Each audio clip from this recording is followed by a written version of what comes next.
Okay. Hey, how are you? Hi.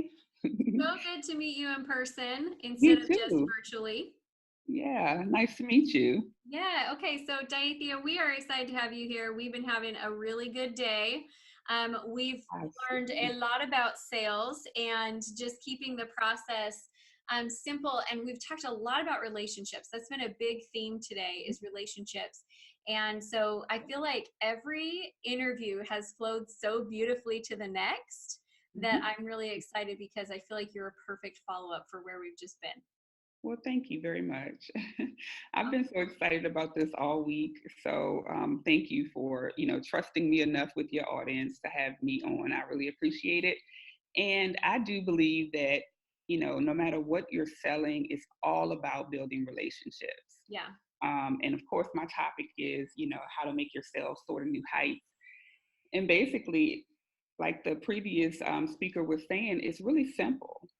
For me, when I first got into sales, I was a single mom Hmm. and I was looking for two things. I wanted to be able to spend more time with my son.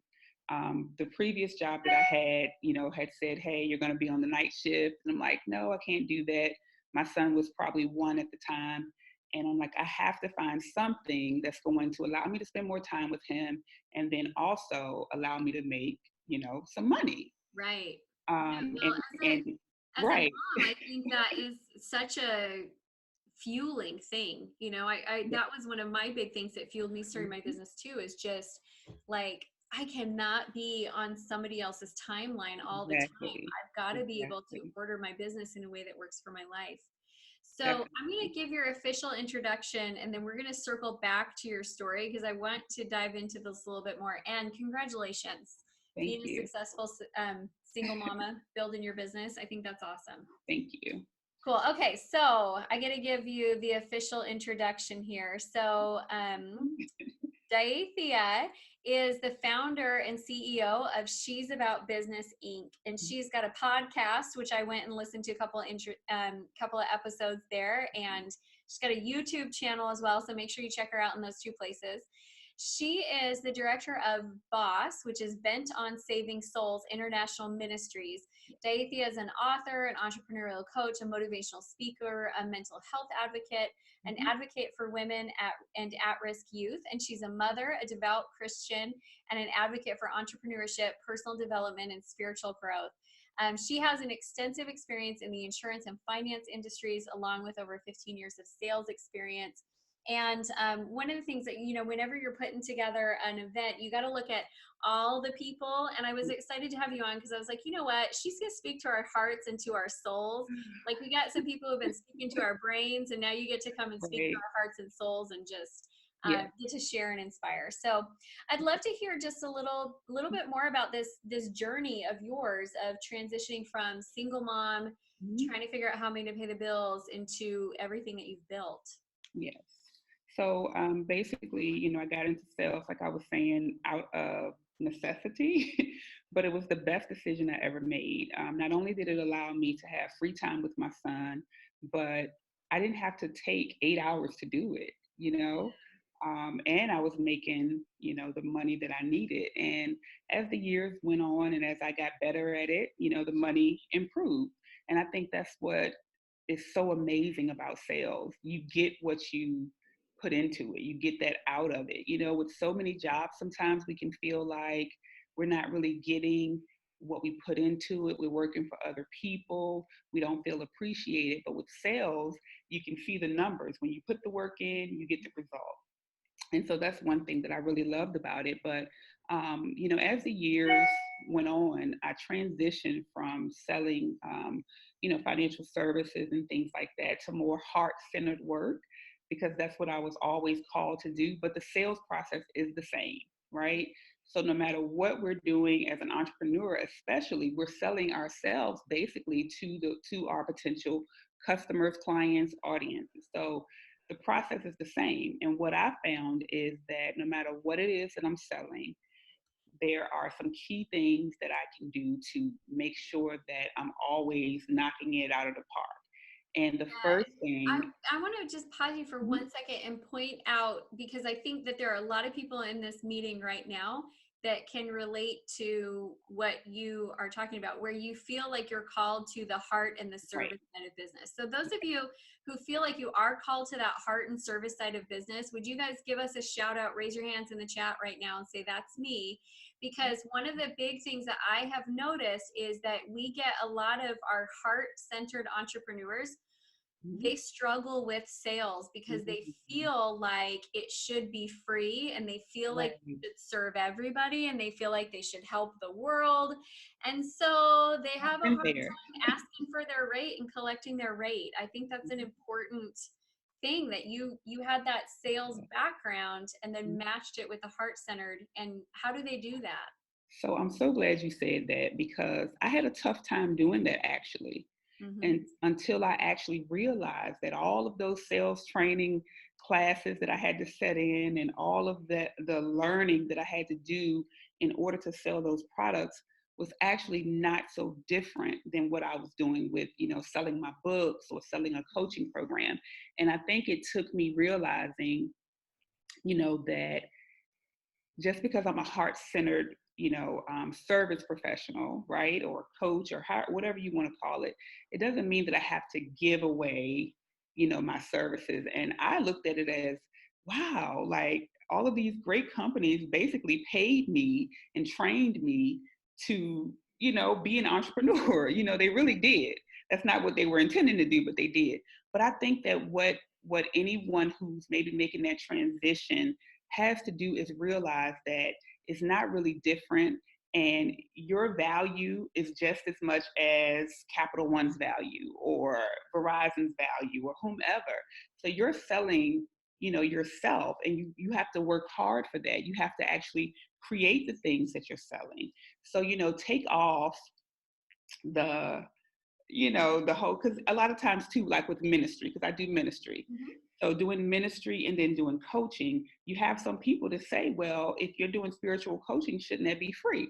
No, it shouldn't be free. And it took me a while to get to a place where I actually was willing to say, hey, listen, I'm still selling a service. So I think it's just a mind shift, and you have to, look at it as a business. Does that make sense? I have learned on my journey too, because when I got started, this was a struggle of mine, feeling like I just feel called to help and called to serve. So why can't it be free? Right. And the truth is, you'll burn yourself out. And I've seen a lot of really good, really inspired, really talented people get burnt out and have to go back to having a full-time job because they can't support themselves and their families. And I just want to say, if you feel called to build a business, you are also called to make it profitable. Right. Like, can we just embrace that? If you are called to play in business, you are called to make it profitable, and you've got to have both. And so one of the things that I have done is I tithe some of my time just to give for free. And so I have certain places where, and I also believe everybody should have a platform where they serve for free. So Diathe, you have your podcast, you have your YouTube channel. She serves for free. So anybody who's like, I need some Diathe Garnes in my life, there's a free space to get it. I have free spaces as well. So, my Facebook community, my YouTube channel, we have places where we can serve and give everybody everything for free. But our individual time, we cannot give to everyone for free, or we get burnt out and we can't pay our bills, and, then we go get a job. And so not everybody gets that. I just had somebody recently ask me, you're doing this podcast for free. Like, what's the whole point? You're not making any money off of it. But like you said, because I am heart-centered, I love doing the podcast. I love giving, of myself in that way. So you're right. We do have platforms where we do give, free resources, and, we give of ourselves. But when it comes to like the one-on-one coaching, you have to really value yourself and understand that when you sit down one-on-one with a person, or even if you're doing a group, you're giving them something, that's I don't give the same thing on the podcast. Because first of all, I'm talking about a specific topic that I'm talking about on the podcast. They can't ask me questions. They can't get my feedback. I can't give them personal tips. So I think it's just like you said, you have to have it has to have that balance there, of having your free resources, of course, but you also have to look at it as a business because you want to be successful. Right. And you know what? You could even do things like for every 10 programs you sell, gift one. And Right. there's a lot of different ways that you can continue to have that free ministry side. But one of the things that I have seen with our heart-centered entrepreneurs is they sometimes go do things that are free ministry and get Mhm. frustrated that it's not leading to paid business. Right. And I'm just going to say this. When I go, like, for example, I speak to women's ministries for free. It's Mhm. something I don't feel like I should charge for. If I ever get asked to speak for a women's ministry, I can do one a month, and I Right. do it, and I do not ever charge for it. And I don't ever go expecting business to come out of it. I do it because it's my tithe, because it's my give back, because it's my service. If Right. business comes out of it, sweet, Right. cherry on the top. But it's not Right. my purpose in doing it. And I've seen a lot of people go after these free service type opportunities Mhm. and fill their schedule up with them, thinking it's going to lead to business and then getting burnt out and frustrated when it doesn't. Have you seen that with your clients? Absolutely. I think they focus a lot of times too much on those opportunities because let's be honest, they're easier. Yeah. Sure. Because when Get them. yeah, because people want you to come and speak or do something when it's free. So it's easier to fill your schedule with those things. It's easier to do that than it is to actually put in the work, like the previous guest was talking about, and actually getting out there. And you were saying, just get out there and get the clients. You Mhm. know, at first, I had a hard time marketing myself. So it's easy to say, hey, I'm offering free services. Everybody's going to give you a shot. But when they have to pay for it, I think the pressure goes up, and some people are just not at that place where they're ready to take that risk.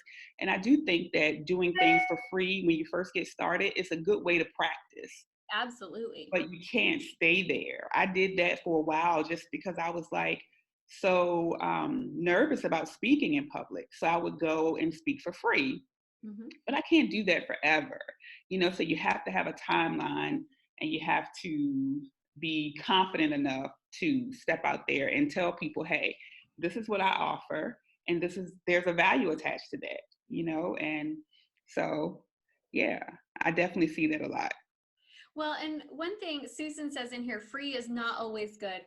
I want to talk about when free is good, okay? Because free is an important part of your business model.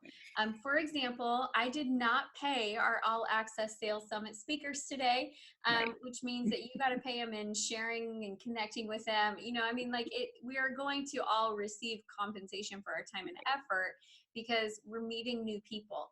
Mhm. But we need to understand when free is good and Right. when free is just because we're being wimpy. Right. Okay. Yeah. That's one thing that I ask myself is, am I doing this for free because I'm too scared to ask for money? Or am I doing this for free because it's going to open doors to the next level opportunity? Right. Because I'll do free all day long as it leads somewhere. Right. Exactly. And I had to go through that process, like you were saying about today's opportunity, right? We didn't get paid for it, but you're looking at, the value of the opportunity to be, featured, to be on the platform. So in this case, free was very good, and it was a win-win for everybody. But also, like you said, you have to ask yourself, am I just doing this because I'm expecting, you know, something that's not realistic, Mm-hmm. right? And I think that people get caught up in that. And I think it goes even beyond like not wanting to place value or not wanting to charge. I think it has a lot to do with confidence. And Yeah. that's one of the things that I was going to talk about as far as like making yourself soar. When you get confidence in yourself, and you honestly know that you know that you know that you are as good as the writing on the paper, like you can put together a beautiful marketing package, but if you don't believe what's on that package, then you're not going to be willing to charge what you're worth. You're not going to be willing to get out there and just do it because you don't have the confidence. So that was one of the things that I wanted to talk about. That's how I was always a top salesperson, top performer, at any company that I worked for, was because I was confident. I believed that I could do it. And there's some other steps to that too that we can talk about. Yeah, let's go through, because I do think that that confidence is really critical. And, you know, we probably have some people in here who feel confident in parts of who they are and what they can do, but then they have other areas where they lack confidence, and it shows up as a big struggle. So I don't know that there's very many entrepreneurs that lack all confidence, but Mhm. it's like we tend to be like, I'm really confident in my coaching abilities, but Right. I'm not confident in these abilities. And we put more emphasis, I think, sometimes on where we lack than on what we have. So, how do they build up that confidence? Well, I think that a lot of the people that I've worked with, they're not confident in their sales ability, Mm-hmm. right? They may be great at coaching, but they don't have the confidence to actually get out there and sell their products. And for me, the two things that really helped me just, like I said, be at the top of my game and be about business, as she's about business, but it was being knowledgeable. So whether you're selling a product that you've created or you're selling someone else's product, you have to actually know about their product. So Mm-hmm. say for instance, when I first create a coaching program, I will work it on myself, I'll work it on my friends, I'll work it for free so that I can actually learn about that coaching product. Like even though I created it, I have to know so much about that coaching program where it's not just in my head where I think this is going to be the result, but I actually know what people feel, what their expressions are when they go through the program. Like I have to be knowledgeable about it, because when you're knowledgeable about it, about anything, you're more confident about that thing. So you're more confident to go and say, hey, this is the result that you can get when you're working with my program. Let me sign you up. So you have to have that knowledge um, about whatever it is you're selling. And then, I think the confidence comes from there. And you have to absolutely believe in your abilities. I struggled with that for so many years. And I mean, people don't believe that now, but I really, really did. And when I began to get knowledge, I would read. If I couldn't tackle a sales process, I used to hate cold calling. I don't know if any of you guys out there have done that. I'm kind of old school, but I would go and read books on that and just see how other people did it. I would go out and go out with other people and just watch them. Like you have to know what you're doing, and when you know what you're doing, like your confidence just goes up and you actually begin to believe I can do this. And that's how it was even with the podcast. When I first started, oh my goodness, I was like, I cannot do this. What am I doing? I just felt that God had called me to do it. But I would have a piece of paper, right? And I would have everything typed out. And everybody would say, it kind of sounds like you're reading. Like even Yes, what I we're doing, right? Even what we're doing today, I would have had something typed out. You would have seen me looking because I didn't have confidence. I honestly didn't believe it. And I'm like, God, are you sure this is for me? But it's like once I started doing it and I made the connection, not only do you have to be knowledgeable, but you have to just be yourself. am. The Mm-hmm. paper went away. And so now you just hear me talking and I'm talking from the heart. When you're doing sales, it's the same thing. When you know your product and you're just willing to be yourself, you can sell that thing because you believe in it. If I drink Pepsi every day and I love it and I believe it's good for me, not that it is, but I can go and sell it to anybody because I actually use it. I believe in it. I know all about it. I know what's in it. I know what they use to make it. I know its colors, and it's a part of me. And I don't know why I use Pepsi. I don't even drink soda, but does that make sense though? It has to like be a part of you, and that only comes through knowledge. Well, Like and the book. that's why we've been talking about all day that sales is a learnable skill. And this idea that, here's one of my examples that I use. I do have 5 kids. Okay. I am not Wow. a natural cook. Like Okay. for me to go into the kitchen and pull out a little of this and a little of that and sprinkle things in, it'd be a hot mess. It's not my skill.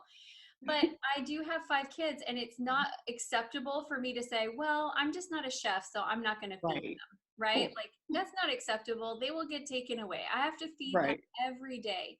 Yes. And I think Please it's do. a similar thing with, yeah, multiple times, and they're all boys. And every trip to the grocery store is like, someone will go, are you guys having a party? No, this is just 1 week of food. It's a lot of food. So that's why I have to sell you guys. I have to feed them. They eat a ton. But I digress. The thing is though, I think we take that approach with our business sometimes, and we look at it and we go in and we say, well, sales just isn't my thing, or marketing just isn't my thing.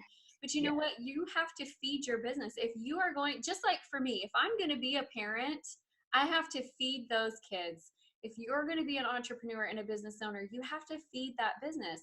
So right. learn. I watched the Food Network. I have cookbooks and I have gotten recipes and I have learned how to be functional. Yeah, I'm not saying that, I'm necessarily the world's best cook, and you don't have to be the world's best in sales, but you sure. do have to learn that skill and get good enough and build up that talent. And now today I'm confident to go make dinner tonight. I'm not afraid of dinner. Not everyone's going to like it because that's every day, but Right. so it goes. I have 2 boys, so yeah, I know how that goes. But that's a great way to look at it. That's a good point, and I think that for me, it's also that sales is not only is it learnable, but it's repeatable, Yeah. right? It's repeatable. Like once you learn it, you can teach other people. So my thing is, if you don't like doing sales, understand that somebody in your business has to do it. Mhm. So you still have to learn it, and then you can teach someone else to do it for you, or pass that baton. But it has to be done. And I think when you're dealing with heart-centered professionals, we feel like sales shouldn't be a part of what we do. We just want to go and write the books. We just want to go and create the courses. Okay, and then what? That happened to me like my first 2 years in business. I was busy creating and Right. nobody was selling. Right. Nobody even knew that I had this stuff. Hmm. And I know that all of that worked itself out, as they say, all things work together for my good. So it worked out where I created all of this stuff in that season when I was building up that confidence, I was building up that knowledge. And then when I got the confidence, I had a whole lot of products that I had already created. So it worked out. But I don't think that's the best way to do things. Don't do as I do as I say, right? But I think that people just want to create. And especially when you're a creative person, we can create courses, we can write books, we can do all this stuff. But oh no, you know what? I don't want to sell. I don't like being all salesy, but somebody has to do it.